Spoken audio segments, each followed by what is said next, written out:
Bienvenue à ce webinaire sur le droit du logement, droit des locataires. Aujourd'hui, la présentation va être animée par Maître Leïla Demirdache, avocat de la clinique juridique communautaire. La présentation va être d'une durée de 50 minutes. Évidemment, si vous avez une question, n'hésitez pas à envoyer vos questions à la toute fin par courriel ou sinon vous pouvez déposer vos questions dans le système GoToMeeting et nous les acheminerons à l'avocate ou nous tenterons d'y répondre nous-mêmes. Avant de commencer, je voudrais vous annoncer que ce webinaire a été organisé pour l'action ontarienne contre la violence faite aux femmes dans le cadre de la campagne Femmes ontariennes et droits de la famille. Alors, qu'est-ce que c'est la campagne Femmes ontariennes et droits de la famille ? Cette campagne donne de l'information sur les droits des femmes et sur les choix que leur offre le droit de la famille en Ontario. Elle est offerte en 14 langues dans des formats accessibles, imprimés ou en ligne sur notre nouveau site www.undroitdefamille.ca. Je vais aussi parler de la clause d'exonération de responsabilité légale. Donc, cette présentation contient de l'information sommaire sur certains éléments de la loi et des processus juridiques à titre d'information générale et est à ce jour en date du mois de décembre 2015. Si une femme a des problèmes qui relèvent du droit, elle devrait obtenir des conseils juridiques d'une avocate. Je vais laisser la parole à Leïla. Bonjour Leïla. Bonjour, merci. Donc aujourd'hui, je vais vous parler du droit du logement et en particulier, il y a plusieurs questions que je voulais aborder. En premier lieu, la loi sur la location à l'usage d'habitation, le loyer, le droit à la vie privée, les responsabilités des locataires et des locataires en vertu de la loi sur la location à usage d'habitation que je vais appeler la LLUH, comment mettre fin à un bail, quand est-ce qu'un locataire peut évincer un locataire et finalement la procédure d'éviction. Donc pour commencer, je vais vous parler de la loi sur la location à usage d'habitation. Cette loi de 2006 s'applique tant à des logements privés que les logements subventionnés. Cependant, certaines sections de la loi ne s'appliquent pas aux logements subventionnés, par exemple par rapport à l'augmentation du loyer. Les logements subventionnés sont gouvernés par la loi sur la location à usage d'habitation ainsi que la loi de 2011 sur les services de logement. Bien que la loi sur la location à usage d'habitation s'applique dans la majorité des situations, il existe certaines exceptions. La loi ne s'applique pas, par exemple, aux refuges d'urgence, aux logements où la salle de bain et où la cuisine est partagée entre le locataire et le locataire, et des logements fournis par des établissements d'enseignement. Depuis juin 2014, la loi s'applique aux coopératives à but lucratif qui veulent faire appel à la Commission du logement immobilier pour résoudre les différends relatifs aux expulsions. Maintenant, par rapport au loyer. Pour toute nouvelle location, le locataire et le locataire s'entendent au départ sur le montant du loyer et qui sera responsable pour assumer certains coûts. Ce que ça veut dire, c'est que quand vous allez commencer un nouveau bail, il n'y a pas de loi qui prescrit le montant que le locataire peut vous payer. Il y a une loi par rapport à l'augmentation du bail chaque année, mais pas pour le premier bail. Donc, ce que vous vous entendez à payer avec votre locataire et votre bail, vous devriez être bien clair dans le bail de voir qui va payer certains coûts, par exemple, qui sera responsable pour le chauffage, l'électricité, le stationnement. Donc, assurez-vous de bien avoir ces détails éclaircis et une entente dessus dès le début. Le locataire ne peut pas exiger des chèques postdatés ou un virement ou un prélèvement automatique. Le locataire doit remettre un reçu si le locataire lui en fait la demande et c'est une bonne pratique de demander toujours au locataire un reçu pour les dépôts des clés et pour le bail. Comme ça, si jamais il y a une question d'arriérage de loyer, vous avez la preuve qu'en fait, vous avez payé votre loyer. Le locataire peut exiger un dépôt de garantie ou ce qu'on appelle le dépôt pour le dernier mois de loyer. Ce dépôt ne peut pas dépasser l'équivalent du loyer. Donc, si c'est un bail qui est fait à chaque semaine, le montant du loyer pour la semaine, ou c'est un bail mensuel, ou si le loyer est payé mensuellement, le montant du loyer pour le mois.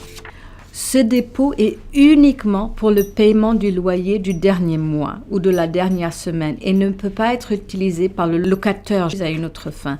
Et ça, c'est aussi souvent quand on se retrouve à la commission à logement immobilier, on a des locataires qui sont en arriérage. Ils nous demandent s'ils peuvent utiliser le dépôt pour le mois à suivre ou les arriérages et puis après, ils vont continuer à payer leur loyer. Le dépôt est seulement pour le dernier mois. Le locataire doit verser chaque année les intérêts sur le dépôt de la garantie. Le locataire peut aussi demander un dépôt pour les clés ou la carte clé et le montant du dépôt ne doit pas dépasser le coût de remplacement des clés ou de la carte clé. Maintenant, le loyer ne peut être augmenté qu'une fois à chaque 12 mois et ce avec préavis par écrit d'au moins 90 jours. La loi prévoit que l'augmentation chaque année, quel est le taux légal? Et cette année, pour 2016, c'est de 2%. Donc, si jamais vous avez une question par rapport au taux légal pour l'augmentation de votre loyer, vous pouvez appeler la commission et leur demander quel est le taux légal de l'année. Il y a des exceptions à cette règle qui permet aux locataires d'augmenter le loyer d'un montant supérieur au taux légal. Et ça, c'est pour des réparations ou des rénovations majeures, et je dis bien majeures, donc pas des petites réparations, pour des services de sécurité ou des augmentations importantes en impôts municipaux ou des services d'utilité publique. Maintenant, le locataire doit obtenir une ordonnance de la commission de la location immobilière pour les augmentations de loyer supérieures au taux légal. Donc, si par exemple, votre locataire veut faire des réparations et des rénovations majeures, il doit vous en donner un préavis et après ça, il doit aller à la commission demander l'ordonnance de la commission qui confirme qu'il a le droit d'augmenter en plus du taux légal, le loyer. Maintenant, l'augmentation ne peut être de plus de 3% du loyer en plus du taux légal. Donc ça voudrait dire que cette année, 2016, le taux légal est de 2%. Mais si le propriétaire décide d'augmenter à cause des travaux majeurs, il pourra augmenter de 3%. En plus de 2%. Oui. Donc des 2% de... Oui. OK. Donc, le droit à la vie privée. Le locataire a le droit à la vie privée. Ça veut dire que généralement, le locataire ne peut pas entrer dans le logement locataire. Il y a certaines exceptions. Il peut entrer entre 8 heures du matin et 20 heures du soir pour nettoyer le logement si le bail le prévoit, et pour montrer l'appartement à des locataires potentiels si le locataire a préalablement donné son avis de résiliation, pour effectuer des réparations ou des autres travaux, pour effectuer une inspection raisonnable de l'appartement, pour l'évaluation d'un créancier hypothécaire ou pour la visite d'un acheteur potentiel. Ceci dit, il doit donner un préavis de 24 heures au locataire pour pouvoir entrer entre 8 heures du matin et 8 heures du soir pour les raisons que je viens de citer. Et il doit donner dans l'avis les motifs de la visite et l'heure à laquelle la visite va être effectuée. Donc, il n'a pas le droit de rentrer, par exemple, pour faire une réparation sans vous donner un préavis écrit de 24 heures. Il y a 2 instances dans lesquelles le locataire peut entrer dans le logement sans préavis, et ça, c'est en cas d'urgence ou avec le consentement du locataire. Maintenant, par rapport aux responsabilités des locataires en vertu de la loi, le locataire est responsable pour garder l'immeuble et les appartements en bon état et propres à l'habitation, conformes aux normes de salubrité, de sécurité et d'entretien. Maintenant, cette obligation s'étend aux objets fournis avec le logement, donc par exemple les appareils électroménagers, comme la cuisinière, le frigo et des choses comme ça. Et cette règle s'applique même si le locataire savait qu'il y avait un problème au moment de louer le logement. Donc c'est très important, si jamais vous avez des problèmes dans le logement, de maintien et de réparation, d'informer votre locataire. Maintenant, le locataire doit aussi aider à entreprendre des démarches pour se débarrasser des coquerelles, punaises de lit, souris ou autres insectes qui se trouvent dans le logement. Le locataire ne doit pas interrompre la fourniture de services essentiels, donc par exemple l'approvisionnement en eau, l'électricité ou le chauffage, ni y faire obstacle. Le locataire ou toute personne agissant pour le locataire ne doivent pas entraver la jouissance raisonnable des locataires. Le locataire ou toute personne agissant pour le locataire ne doit pas menacer, harceler ou importuner le locataire. À défaut, le locataire peut déposer une requête à la commission pour le logement immobilier et il y a un délai de prescription d'1 an. Si jamais vous avez un problème, je vous conseille de contacter une des cliniques communautaires à Ottawa, il y en a 4, et vous pouvez leur demander une assistance, des informations et des avis de comment ou quelles étapes entreprendre pour amener ou déposer une requête contre votre locataire. En ce qui concerne le maintien et les réparations, je peux vous dire de préavis qu'il est important d'informer le locataire qu'il y a un problème, d'essayer de lui informer par écrit, comme ça vous avez une preuve que vous avez informé le locataire du problème. Et si, dans un délai raisonnable, rien n'a été fait, vous déposez une requête qui démontre que vous avez indiqué qu'il y avait un problème, que le locataire était au courant qu'il y avait un problème et que le locataire n'a rien fait ou n'a pas fait suffisamment de choses. La commission peut, suite à une requête du locataire, résilier l'entente de location. Il peut accorder une réduction de loyer au locataire, par exemple pour des questions de maintien ou de réparation. Il peut permettre au locataire d'effectuer lui-même les réparations. Il peut ordonner le locataire de payer une amende, ça c'est souvent dans les cas de discrimination ou d'harcèlement, et ou de verser une somme d'argent au locataire. Maintenant, quelles sont les responsabilités du locataire en vertu de la loi? La première, c'est que le locataire doit garder son logement propre. Il doit payer le montant intégral du loyer. Il doit être payé le premier jour du mois, pas le deuxième jour du mois, du troisième jour du mois, le quatrième jour du mois, c'est le premier jour du mois. Le locataire doit payer ou réparer les dommages qu'ils ont causés par leur négligence ou de façon intentionnelle. Et ça, c'est les dommages qui ont été causés par eux-mêmes, par quelqu'un qui habite dans le logement ou par des invités qui sont venus au logement. Le locataire ne doit pas entraver la jouissance raisonnable des autres locataires. Et, à défaut, le locataire peut déposer une requête à la commission. Et la commission peut résilier l'entente de location et permettre au locataire d'évincer le locataire, ordonner le locataire de payer les réparations. Maintenant, comment est-ce qu'on peut mettre fin à un bail? Et ça, si moi je suis un locataire et je veux mettre fin à mon bail, quelles sont les étapes pour le faire? Maintenant, il faut donner un préavis au locataire et c'est un préavis de 60 jours. Donc, par exemple, si vous êtes dans un bail de 1 an, qui après 1 an est renouvelé automatiquement au mois. Donc, si c'est durant la première année, vers la fin, vous avez fait un bail qui commence le 1er janvier et qui finit le 31 décembre. Et vous voulez quitter après la première année. Alors là, vous devez donner un préavis de 60 jours et ça doit être pour novembre pour pouvoir finir en décembre.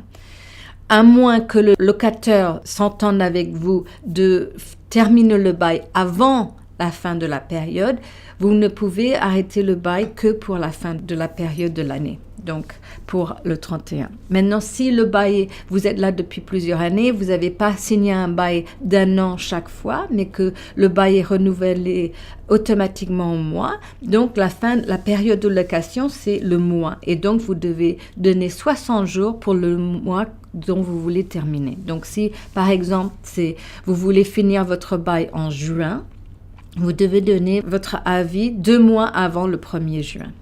Donc, vous pouvez aussi faire une sous-location ou vous pouvez faire une cessation du bail. Donc, quelle est la différence entre une sous-location et une cessation? chaque instance, vous devez avoir le consentement du locataire pour faire une sous-location ou une cessation. Et pour une sous-location, le locataire sous-loue son appartement pour une période précise.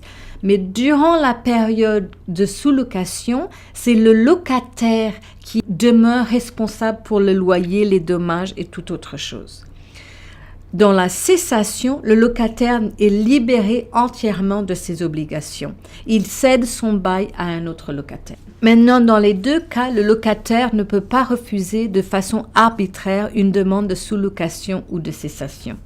Par rapport à une demande de cessation, si le locataire refuse de consentir à toute cessation ou ne répond pas dans un délai de 7 jours, le locataire peut mettre fin à son bail en donnant un préavis de 30 jours. On a eu beaucoup de cas où une femme qui fuit une situation de violence conjugale avec ses enfants fuit la maison, mais elle était sur le bail avec son conjoint. Elle demeure responsable pour tout arriérage, le loyer et dommages pour l'appartement. Dans une telle situation, c'est très important pour informer votre locataire aussi vite que possible les raisons pour lesquelles vous avez quitté l'appartement et lui demander de changer le bail pour retirer votre nom du bail. Ceci dit, cette année, le gouvernement ontarien a introduit un projet de loi, donc ça s'appelle le projet de loi 132. C'est la loi modifiant diverses lois en ce qui concerne la violence sexuelle, l'harcèlement sexuel, la violence familiale et des questions connexes. Et ceci permettra aux femmes ou enfants victimes de violences de mettre fin au bail avant ou la fin de la période de location en donnant un préavis de 28 jours. Donc, au lieu d'avoir à attendre jusqu'à novembre pour donner un avis de 60 jours pour pouvoir terminer le bail le 31 décembre, elles pourront à n'importe quel moment aller donner un préavis de 28 jours pour mettre fin au bail. L'autre possibilité, mais dans cette situation, s'il y a plusieurs personnes dans le bail, il faudrait que tout le monde signe pour dire qu'ils veulent la cessation du bail ou mettre fin au bail. L'autre option, ce sera que la femme pourra mettre fin à leur intérêt dans la location conjointe. Donc, donner un préavis de 28 jours et à partir de ce moment-là, la location conjointe sera finie. Mais ils devront démontrer ou donner une preuve qu'ils ont été dans une situation de violence familiale. Ce projet de loi entrera en vigueur 6 mois après le 6 juillet 2016. Maintenant, par rapport à l'éviction, il est très important de savoir et de bien comprendre que la seule personne qui peut changer les serrures et physiquement vous évincer est le shérif. Ce n'est pas le locataire. Le locataire n'a pas le droit d'entrer dans votre appartement un jour et de changer les serrures. C'est seulement le shérif et ça après l'ordonnance de la commission. Donc, le locataire doit suivre la procédure prévue dans la loi. La loi exige que le locataire donne un avis au locataire qu'il va demander à la commission de mettre fin au bail et puis, suite à cela, déposer une requête à la commission pour mettre fin au bail. Maintenant, dans quelle situation est-ce que le locataire peut demander l'éviction du locataire à la commission? 1. S'il y a des arriérages de loyer. 2. Si le loyer est payé continuellement en retard. Et c'est pour ça qu'il est important de s'assurer que le loyer est payé intégralement le premier jour du mois. Si le locataire est ou quelqu'un qui habite dans l'habitation, dans le logement, ou un invité a causé des dommages au logement. Si le locataire, quelqu'un qui y habite ou un invité a menacé ou a mené des activités illicites, a nui à la sécurité des autres ou a entravé la jouissance des autres locataires dans le logement.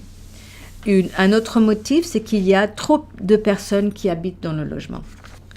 Maintenant, sous la loi, il existe aussi des motifs d'expulsion qui n'ont rien à faire avec le comportement du locataire, tels que Le locataire ou un membre de sa famille immédiate désire habiter dans le logement.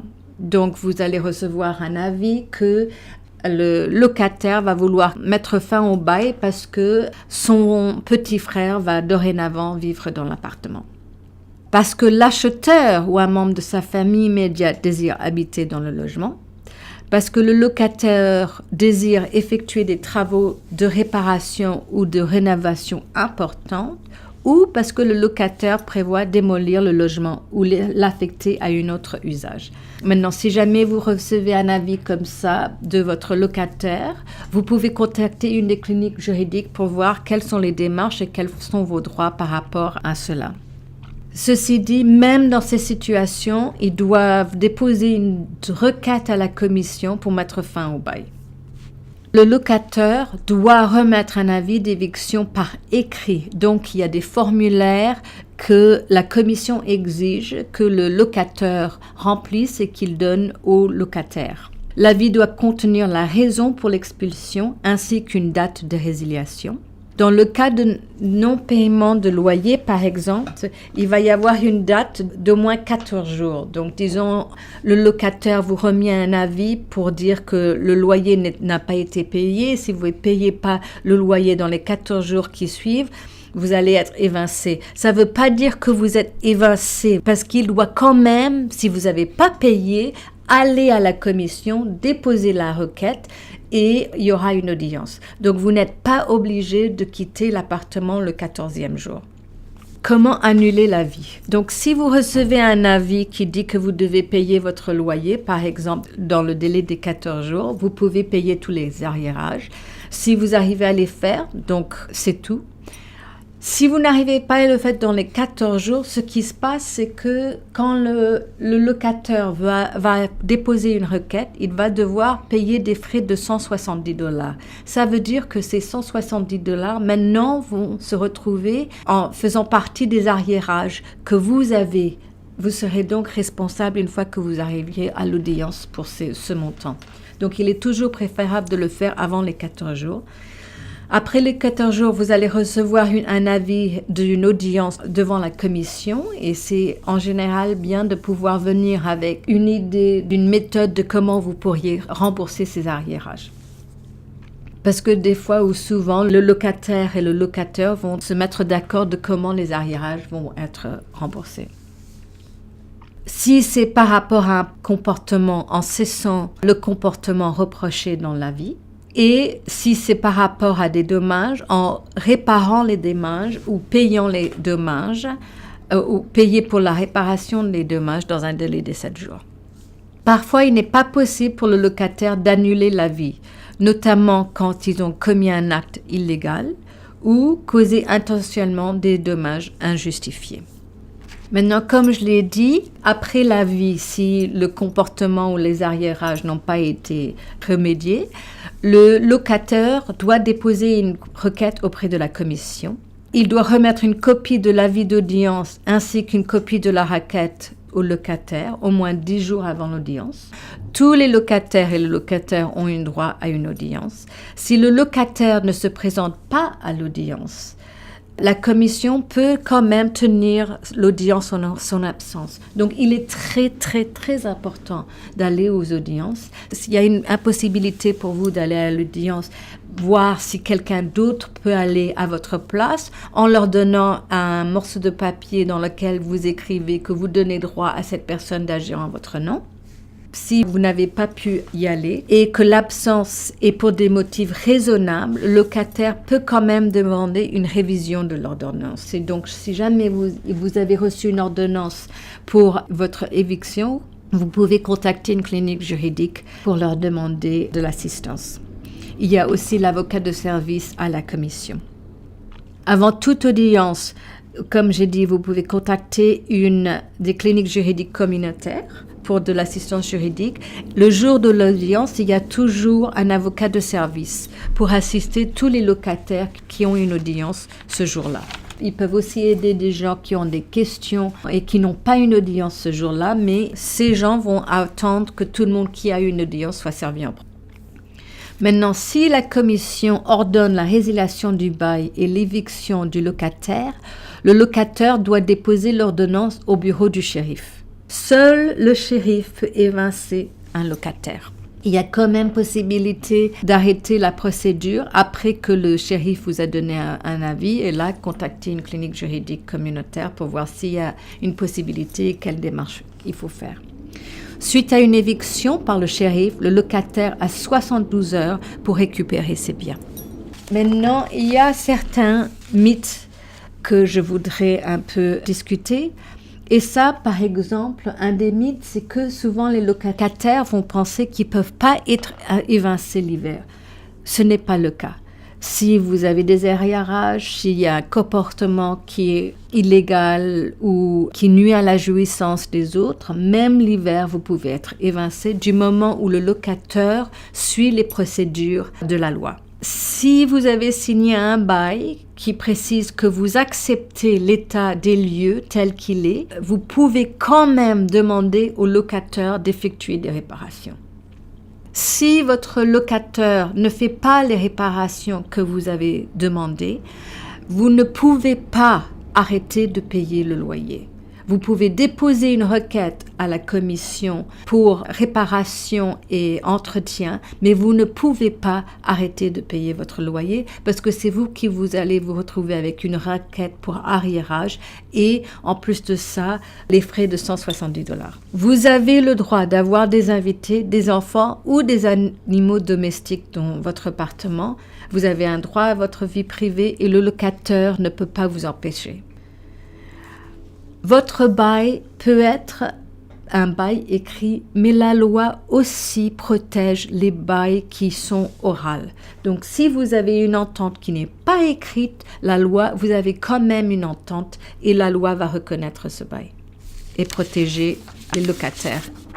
Le locataire ne peut pas mettre fin à votre bail sans raison en vous remettant un avis écrit de moins de 60 jours. Il doit y avoir un des motifs que j'ai cités et la procédure, comme je l'ai dit, et ils doivent suivre la procédure avec l'avis, la requête et l'audience devant la commission. Ceci dit, le locataire peut demander et le locataire peuvent faire une entente pour mettre fin à une bail entre eux. Voilà. Merci beaucoup, Maître Leïla Demirdache.